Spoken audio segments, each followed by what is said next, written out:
Hey there, welcome back. Here's your bonus video. A lot of people, when they're looking into finding a therapist, perhaps for the first time, um, have a lot of questions. And one of the main questions I get is, well, do I go to a psychiatrist, a psychologist, a psychotherapist, or who? What do I mean, who even are they? What do they do? And who do I need, right?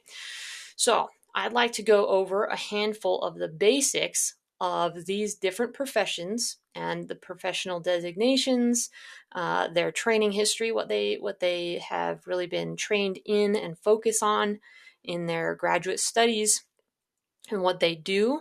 Again, you could Google these things, but I find it helpful to have a little bit of a conversation about it. So I'll give you the high level overview, and if you want any additional details, then at least you have a little bit of initial direction to work from. So let's start with psychiatry. Psychiatry is the study of mental health, and they often use prescription medication. So a psychiatrist is someone who has been through medical school, is a doctor, a physician who specializes, who went to additional medical school to become a psychiatrist who specializes in mental health treatment of disorders related to the brain and the mind.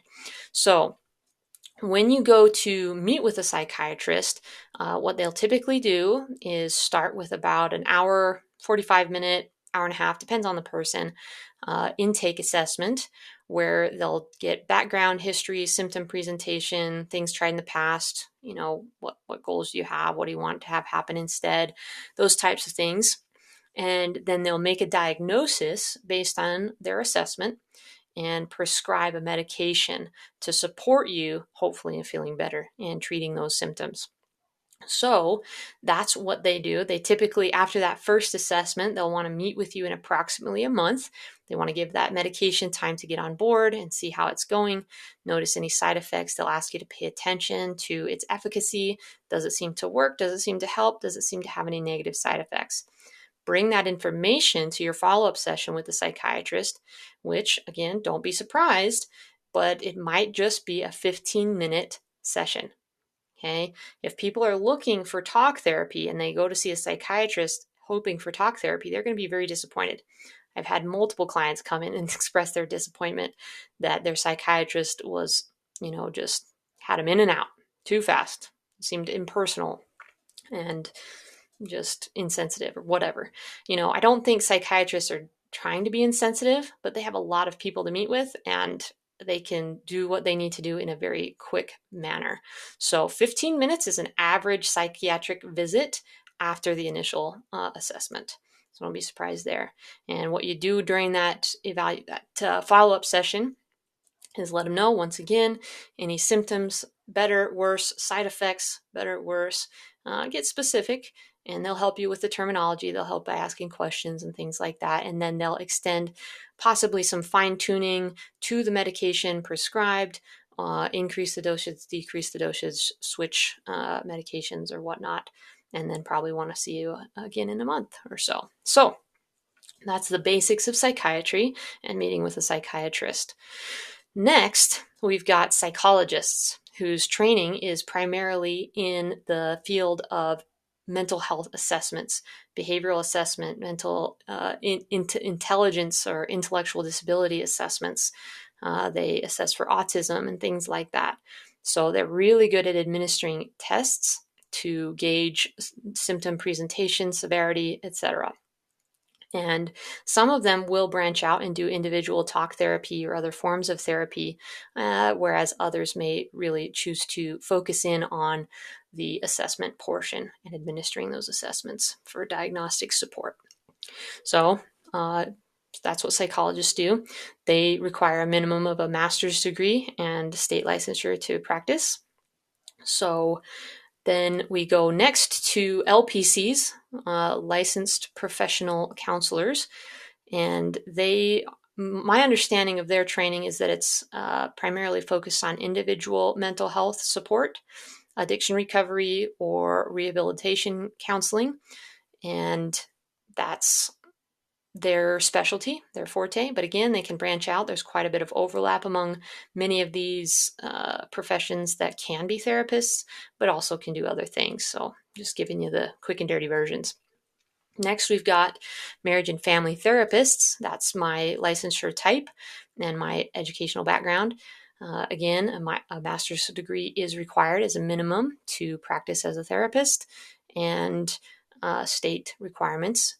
But our training is based on the family dynamic, relationships, family systems, and how things work kind of on that level as a unit and the different pieces working within that system. Then we've got social workers, licensed clinical social workers, or LCSWs.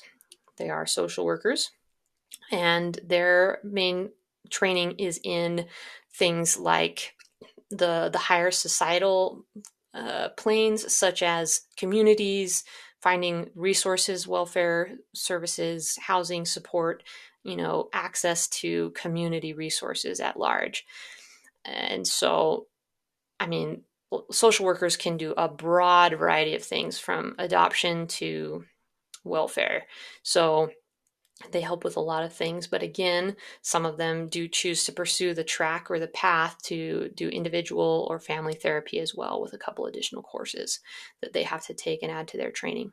So quick recap: LPCs work with the individual, LMFTs work with the family unit primarily, or that's where their training lies.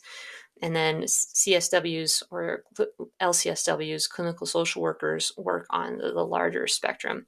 And that's where their studies are most focused. But again, think of, a three-tiered Venn diagram, that overlapping circle. Every single one of those can practice as therapists in individual or family contexts.